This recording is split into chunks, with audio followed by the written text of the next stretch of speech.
João capítulo 18, versículos 13 a 27. Não sei se já aconteceu com vocês, mas às vezes a gente acaba se comportando de um modo inadequado. Nós, às vezes, estamos nervosos com alguma coisa nos pega de surpresa e, nesse momento, nós podemos nos comportar de uma maneira estranha, que nós, talvez nem nós mesmos, esperávamos. Ou talvez você tenha observado isso em algumas pessoas que têm demonstrado aí um comportamento inadequado. Esse parágrafo que nós vamos ler, de João 18, 13 a 27, ele fala de um momento muito sombrio, momento de trevas, como o próprio Senhor Jesus disse, porque é o momento em que o Senhor Jesus é preso e ele, ali, a partir do momento que ele é preso, começa a sua humilhação, que vai terminar depois na cruz, na sua crucificação.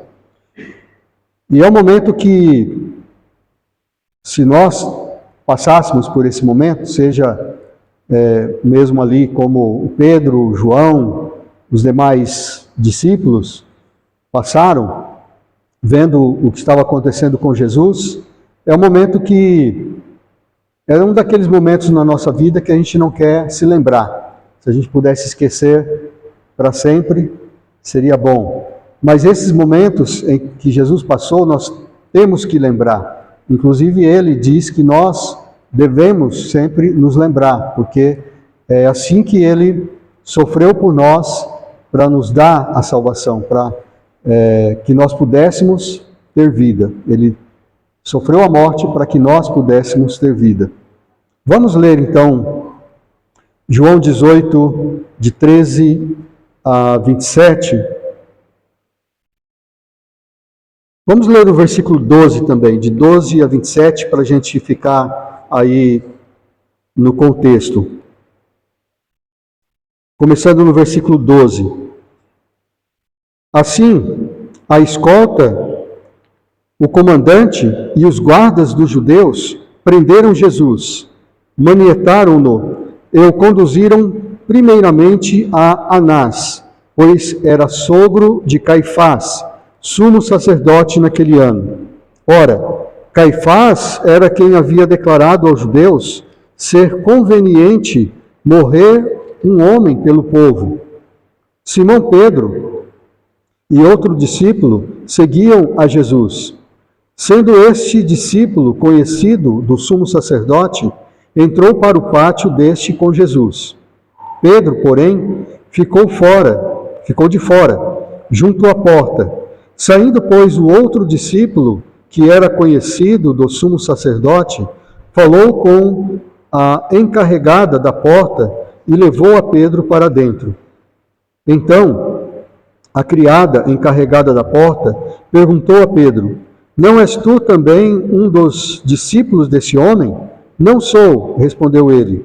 Ora, os servos e os guardas estavam ali, tendo acendido um braseiro por causa do frio, e aquentavam-se. Pedro estava no meio deles, aquentando-se também. Então, o sumo sacerdote interrogou a Jesus acerca dos seus discípulos e da sua doutrina. Declarou-lhe Jesus: eu tenho falado francamente ao mundo, ensinei continuamente, tanto nas sinagogas como no templo, onde todos os judeus se reúnem, e nada disse em oculto. Por que me interrogas? Pergunta aos que ouviram o que lhes falei. Bem sabem eles o que eu disse. Dizendo ele isto, um dos guardas que ali estavam deu uma bofetada em Jesus, dizendo: é assim que falas ao sumo sacerdote? Replicou-lhe Jesus: se falei mal, dá testemunho do mal. Mas se falei bem, por que me feres? Então Anás o enviou manietado à presença de Caifás, o sumo sacerdote. Lá estava Simão Pedro, aquentando-se. Perguntaram-lhe, pois, és tu, porventura, um dos discípulos dele? Ele negou e disse, não sou. Um dos servos do sumo sacerdote, parente daquele a quem Pedro tinha decepado a orelha, perguntou, não te vi eu no jardim com ele? De novo Pedro o negou e no mesmo instante cantou o galo. Vamos orar? Senhor, nós te agradecemos porque o Senhor sofreu todas estas coisas por nós. O Senhor se deixou ser humilhado, torturado. O Senhor morreu na cruz para nos salvar, mas o Senhor ressuscitou, está vivo. O Senhor está no meio de nós agora, por meio do Teu Espírito Santo. Então, Senhor, que Tu possas nos ajudar ao relembrarmos, Senhor, esse momento de trevas, esse momento de intensa escuridão, em que as pessoas não sabiam, as pessoas que Te amavam, não sabiam como agir e acabaram agindo de forma inadequada. Nós também, Senhor, temos passado por momentos de dificuldades, momentos de trevas, e muitas vezes o nosso próprio comportamento é desta forma, inadequado, e não glorificando o Senhor. Então pedimos que o Senhor nos abençoe agora que estamos aqui para ouvir, para meditar na Tua palavra, que o Teu Espírito Santo possa falar em nossos corações. Em nome do Senhor Jesus que nós oramos e agradecemos. Amém.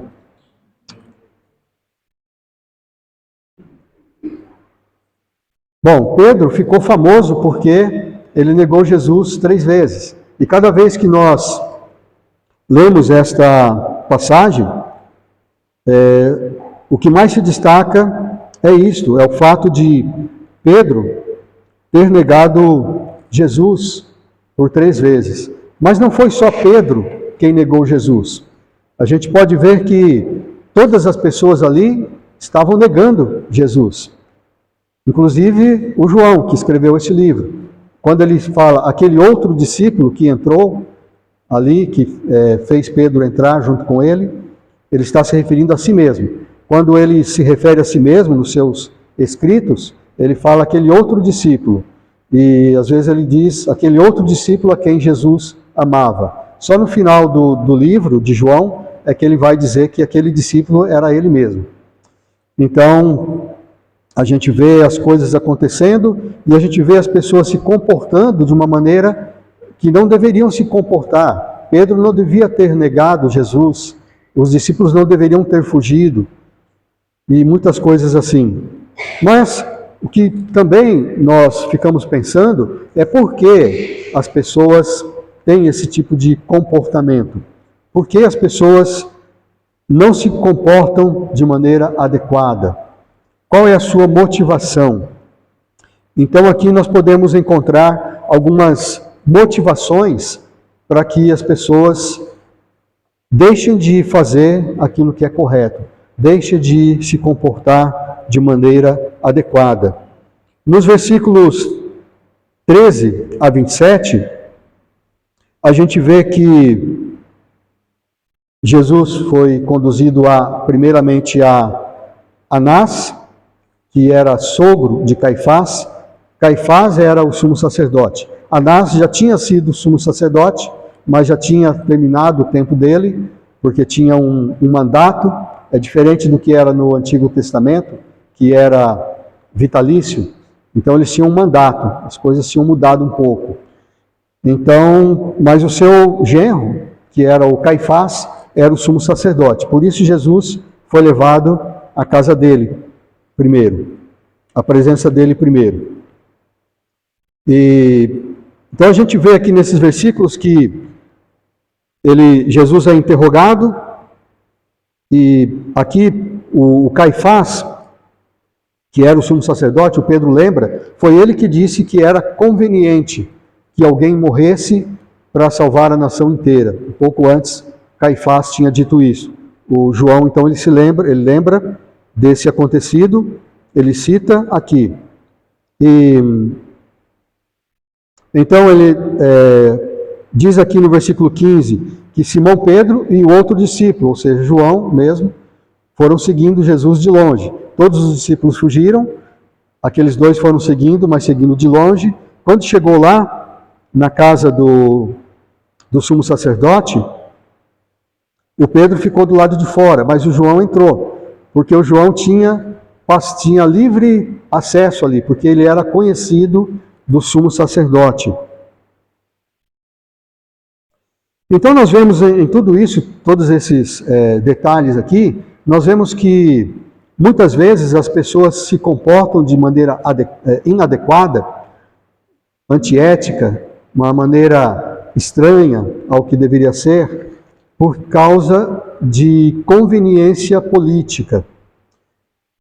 O próprio sacerdote, ele era sacerdote naquele tempo por causa da política.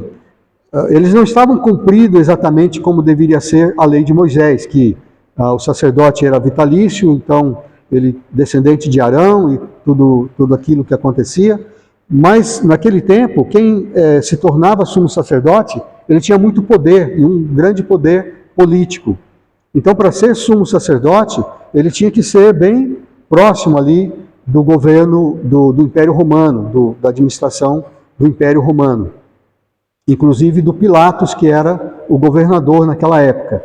E o Anás, tanto o Anás quanto o Caifás, que era de fato o sumo sacerdote, eles eram bem próximos. A gente acha nos escritos de Flávio Joséfos, um historiador que era daquele tempo, do primeiro século, ele fala, por exemplo, das coisas negativas que o Pilatos fazia contra o povo, dos desaforos que ele fazia contra o povo, contra a cultura. Ele não era assim muito favorável aos judeus, mas por conveniência política ele estava ali como governador, e o Caifás era muito próximo dele. Então o Joséfos, por exemplo, quando ele fala do que acontecia naquela época, das atrocidades ali do Pilatos, do desrespeito com o povo judeu, havia muitas pessoas que se revoltavam e queriam então fazer alguma coisa contra o Pilatos. Mas entre esses que se revoltavam não estava o Caifás. Então isso a ausência do Caifás naqueles escritos revela então como de fato o Caifás estava no cargo por causa da política. O próprio João, ele tinha esta conveniência política, porque ele era próximo do sumo sacerdote. Então ele tinha o privilégio de entrar na casa, inclusive ele conseguiu fazer o Pedro entrar também. Ele falou lá com a porteira, a mulher que cuidava da porta, e mandou ele entrar, o Pedro entrar. Então tudo isso, esta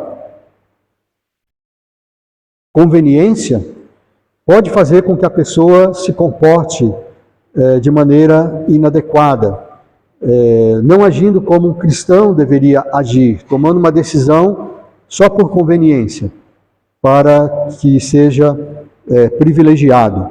Então essa é uma das motivações. Nós temos também uma segunda motivação aqui, que é a necessidade física. Muitas vezes nós agimos de forma inadequada porque nós temos necessidades físicas e nós deixamos então essa necessidade falar mais alto. Foi o caso, por exemplo, que a gente vê nos versículos 17 e 18, que Pedro, ele entrou, né, ele conseguiu entrar, e ele foi justamente ali ficar perto dos guardas, porque eles acenderam uma fogueira e ele foi lá ficar perto. Não foi uma boa ideia, porque ali a criada então o questionou e foi a primeira vez que ele negou Jesus naquela noite. Então ele estava num lugar perigoso ali, num lugar que ele não devia estar, junto com os guardas. Mas por que ele estava ali? Por causa da sua necessidade física. Ele estava sentindo frio, os guardas estavam sentindo frio, era uma noite bem fria. Eles acenderam a fogueira, então Pedro foi ali ficar ao lado deles. As necessidades físicas, elas são legítimas. Nós, quando procuramos suprir as nossas necessidades físicas, não é uma coisa errada, não é uma coisa inadequada. Mas, em determinadas ocasiões, nós precisamos deixar isso em segundo plano, até mesmo as necessidades físicas. Porque também, muitas vezes, nós usamos isso como desculpa. Uma das necessidades que nós temos, por exemplo, é descansar. Mas, às vezes, nós queremos descansar muito, descansar além do necessário. E aí já se transforma não no descanso, mas na preguiça, famosa preguiça. E a Bíblia fala contra a preguiça, por exemplo, ali em Provérbios 22:13 e Provérbios 26:13, dizendo que o preguiçoso ele sempre arruma uma desculpa. Ele fala, tem um leão na rua, né? Tem um leão andando na rua, então não dá para eu sair, eu vou ficar aqui em casa. Ele sempre arruma um leão, né, como desculpa para não fazer o que deve fazer. Uma das motivações, então, pode ser a necessidade física. Pode ser, por exemplo, a fome, né? Muitas vezes nós estamos com fome. E quando nós estamos com fome, nós podemos dizer, como o Esaú, exagerar, dizer, estou morrendo de fome. Está morrendo nada, né? Dá para ficar aí mais algum tempo esperando a comida, mas às vezes aquela necessidade física faz com que nós tenhamos um comportamento inadequado. No caso do Esaú, ele vendeu a sua primogenitura. Ele tinha chegado cansado da caça, o seu irmão Jacó estava preparando ali um guisado de lentilhas vermelhas, e o Esaú então pediu para ele dar um pouco daquela sopa para ele, porque ele estava morrendo de fome. E o Jacó, esperto, ele falou, eu dou, mas se você vender a primogenitura para mim, porque eles eram gêmeos, mas só que o Esaú tinha nascido primeiro, né? O Esaú nasceu primeiro, saiu primeiro do ventre, e depois o Jacó. Então, nesse momento, Jacó se aproveitou e comprou a primogenitura, e o Esaú não estava nem aí. Ele falou, eu estou morrendo de fome, para que me serve a primogenitura? Mas isso ele estava desprezando uma coisa muito importante, uma herança muito importante, que depois ele se arrependeu, e a Bíblia diz que ele não achou lugar de arrependimento depois. Às vezes, pode ser sede, cansaço, fome. Jesus, muitas vezes, ele deixava em segundo plano essas necessidades físicas. E ele mostrava o quanto isso é importante. Inclusive, quando ele foi tentado no deserto, uma das tentações era transformar a pedra em pão. Ele estava de fato com fome, ele ficou 40 dias sem comer. Alguém já ficou 40 dias sem comer? Deve ser muito difícil, ou talvez impossível para alguns. Eu acho que para mim seria impossível. Mas ele estava com muita fome, imagina a fome. Quando a gente fica um dia inteiro sem comer, a gente diz também que está morrendo de fome, imagina Jesus. Mas aí Satanás o tentou para transformar a pedra em pão. Aí ele citou um versículo, que é Deuteronômio 8:3. Nem só de pão viverá o homem, mas de toda a palavra que procede da boca de Deus. Então, até mesmo na alimentação, às vezes a gente deve deixar em segundo plano, porque a palavra de Deus é mais importante. E também naquela história famosa, lá no poço de Jacó, quando ele se encontra com a mulher samaritana, também quando os discípulos chegam e falam, Jesus, ali diz que ele estava cansado mesmo da viagem, ele estava com fome, estava com sede, ele pediu água para a mulher, mas aí eles começaram um diálogo e Jesus se preocupou com a salvação dela, em vez de se preocupar com a sua própria necessidade física. Quando seus discípulos chegaram da cidade, que eles tinham ido comprar comida, eles apelaram, mestre, come, o senhor precisa comer, precisa se alimentar. E então ele disse, a minha comida consiste em fazer a vontade daquele que me enviou, em João 4, 34. Então a necessidade física muitas vezes é motivação para que nós nos comportemos de maneira inadequada, mas nem isso pode ser uma desculpa. Uma terceira motivação que encontramos aqui é a autoafirmação. Muitas vezes nos comportamos de maneira inadequada porque nós queremos nos autoafirmar, nós queremos mostrar que nós somos importantes. É mais ou menos essa ideia que nós temos aqui nos versículos 19 a 23. O sumo sacerdote, ele pergunta a Jesus, ele questiona Jesus, ele interroga acerca dos seus discípulos, da sua doutrina, e Jesus então ele diz, olha, eu ensinava continuamente nas sinagogas, no templo, falava para muitas pessoas, se você quer saber o que eu ensinava, pergunta para eles, eles vão dizer, porque eu não fazia nada escondido, era tudo abertamente.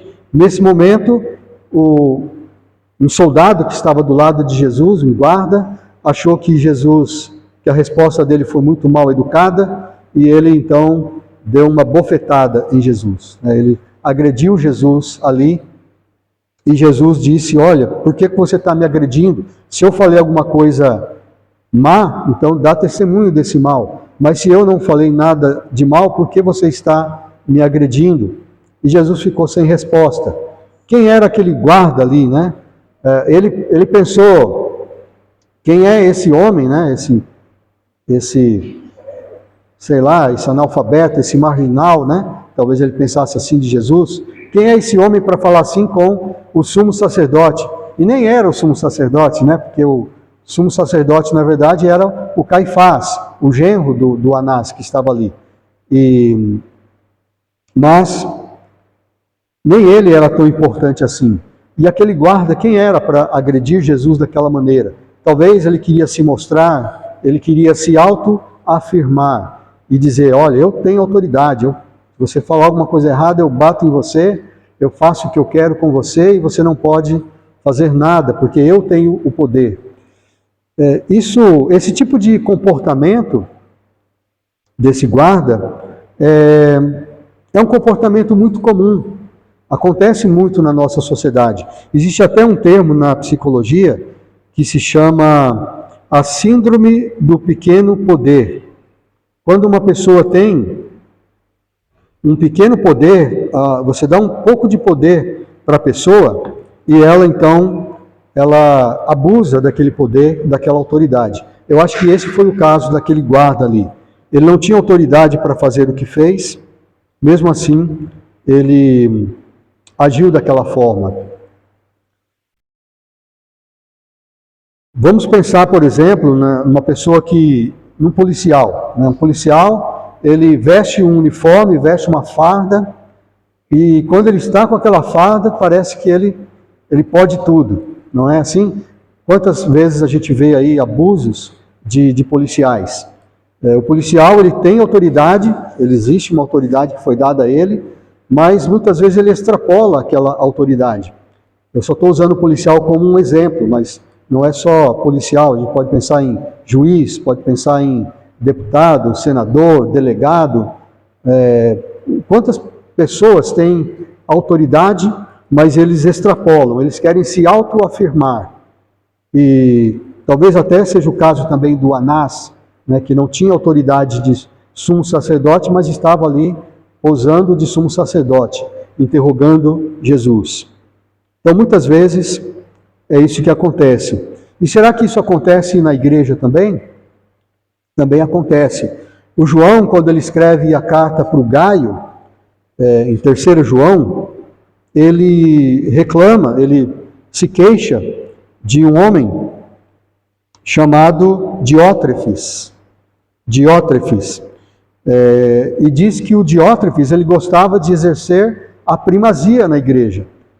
E ele não deixava, o João escrevia uma carta para a igreja e ele não lia a carta para a igreja. Ele queria ser o grande ali na igreja. Se ele estava ali, provavelmente ele tinha alguma autoridade, mas não essa autoridade de deixar de ler à igreja a carta que João escreveu. E aí João diz também no versículo 10 que ainda, ele fazia mais ainda, ele não acolhia os irmãos que chegavam lá e ele impede outras pessoas de acolher os irmãos.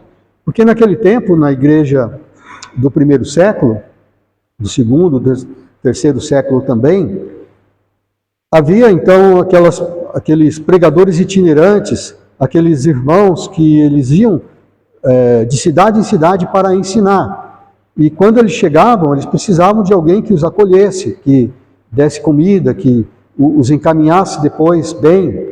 Então precisava ter esse acolhimento.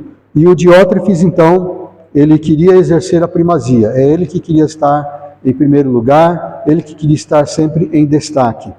Então isso também, esta autoafirmação, é uma motivação muito perigosa e tem sido usado muitas vezes, tem sido um motivo de um mau comportamento, de um comportamento inadequado. E, finalmente, uma quarta motivação que nós encontramos aqui é a autopreservação.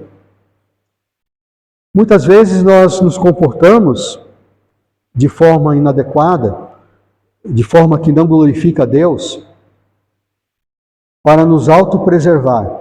Nós temos aquele senso de autodefesa, nós queremos nos proteger de alguma coisa. É claro que Pedro, ele sabia que se ele confessasse que era um dos discípulos de Jesus, ele provavelmente ia ser preso ali naquele momento, e ele ia também sofrer torturas, como Jesus já estava sendo torturado. Então ele preferiu o anonimato, ele preferiu ficar anônimo. Ele disse, não sei de quem está falando não. Quem? Jesus? Não conheço, nunca ouvi falar. Né? Ele estava ali, por dentro Pedro estava queimando. Pouco antes ele até era capaz de pegar numa espada, tentar defender o Senhor, mas naquele momento ele estava num momento terrível, de grande tentação, num momento de trevas mesmo. Imagina como ele estava queimando por dentro quando ele dizia, eu não conheço esse homem, nunca ouvi falar. Nos outros evangelhos diz até que ele, uma das vezes, ele até praguejou, né? Ele xingou lá e disse, não conheço esse, sei lá, né, o que ele falou lá, né? A gente imagina, nem imagina, né, o que ele pode ter falado. Mas, depois disso, aqui não diz, mas ele saiu e chorou amargamente. Ele se arrependeu. Mas a gente está focando muito no Pedro. Mas e o João? Cadê o João nessa hora? O João, ele entrou lá, ele estava lá também. Ele entrou numa boa, né? Ninguém questionou ele, porque ele era conhecido do sumo sacerdote, mas ele estava lá, quietinho no canto dele, vindo tudo acontecer, mas ele não falou nada também. Ele não se manifestou para se autopreservar, porque se ele falasse, não, eu sou discípulo de Jesus, provavelmente no mesmo momento eles iam expulsá-lo dali. Não sei se o sumo sacerdote ali, o Anás e o Caifás, sabiam que ele era discípulo de Jesus, mas se sabiam, eles devem ter dito para ele, fica na sua, né? Deixa o negócio rolar aí, né? Mas ele não falou nada. E nós sabemos também que no Sinédrio, inclusive devia estar reunido ali naquele momento, havia outros discípulos de Jesus que eram secretos. Eles eram discípulos de Jesus secretamente. Tinha dois que nós conhecemos, que era o Nicodemos e o José de Arimateia.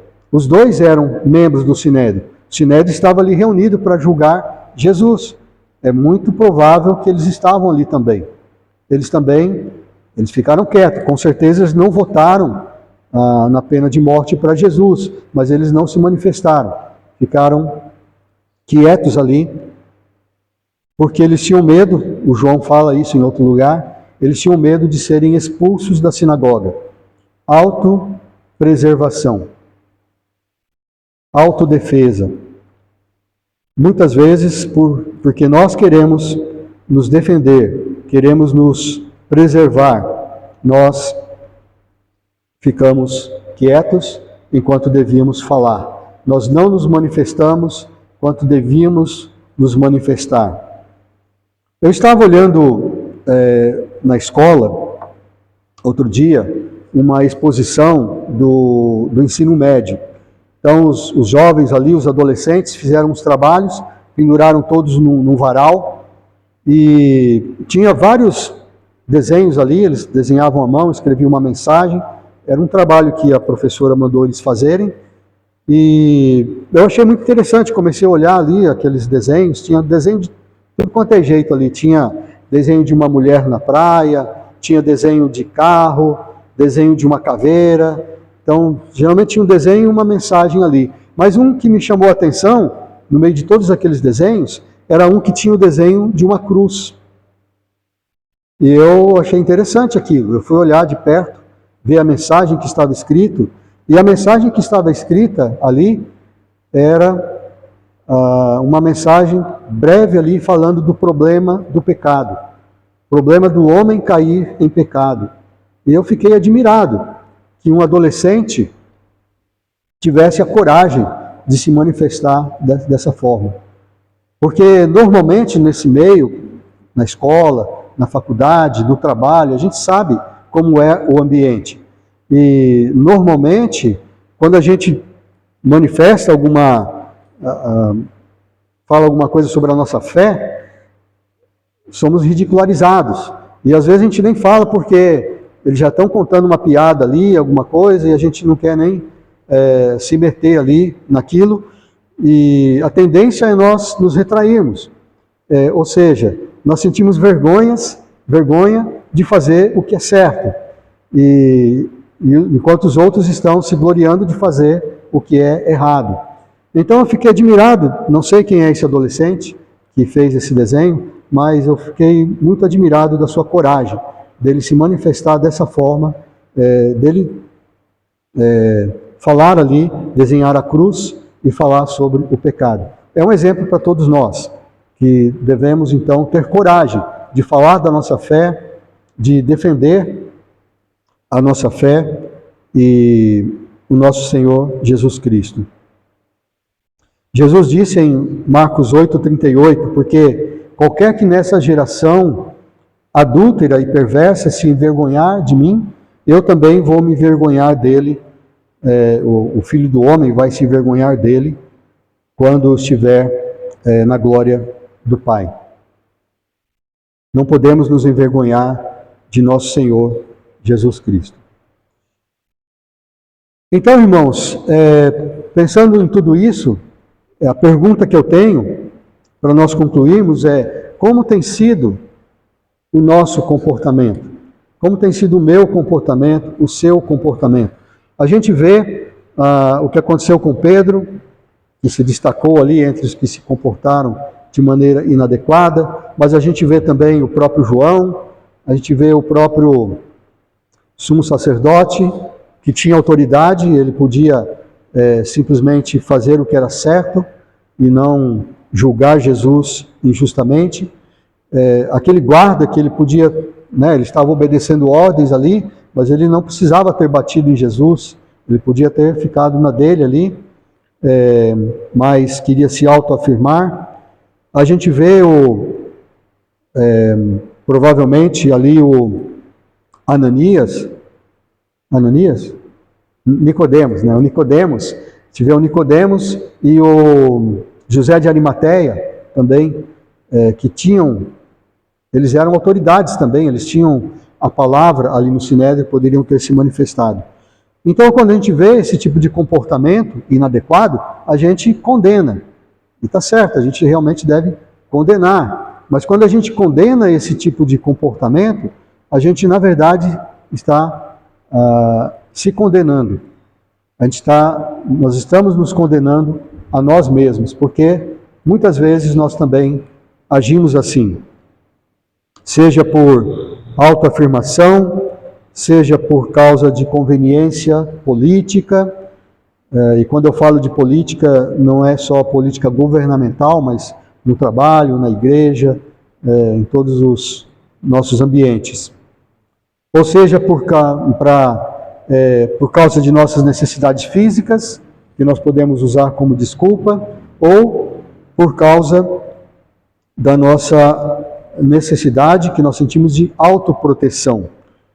Mas, em vez de agirmos assim, nós devemos pedir ao Senhor a graça, a misericórdia, dele nos dar o poder de nós enfrentarmos esses situações assim, situações de estresse dessa forma, e agirmos de forma adequada. Pedro alcançou essa graça. João também. José de Arimateia, Nicodemos. Mas, o Pedro, a gente conhece a história do Pedro. A gente sabe que depois, Pedro até escreveu aquelas 2 cartas, deu conselhos, bons conselhos, se tornou um líder lá na igreja. Depois ele passou a bola para o Tiago. Mas a gente sabe que o Paulo teve uns desentendimentos com ele, por causa de um mau comportamento dele também.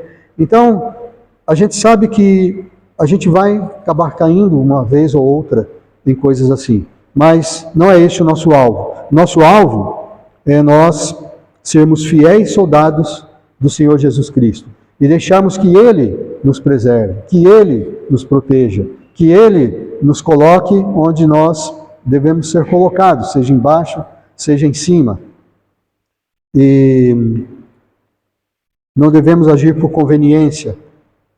Como diz em Hebreus 13:13, saiamos, pois, a ele, fora do arraial, levando o seu vitupério.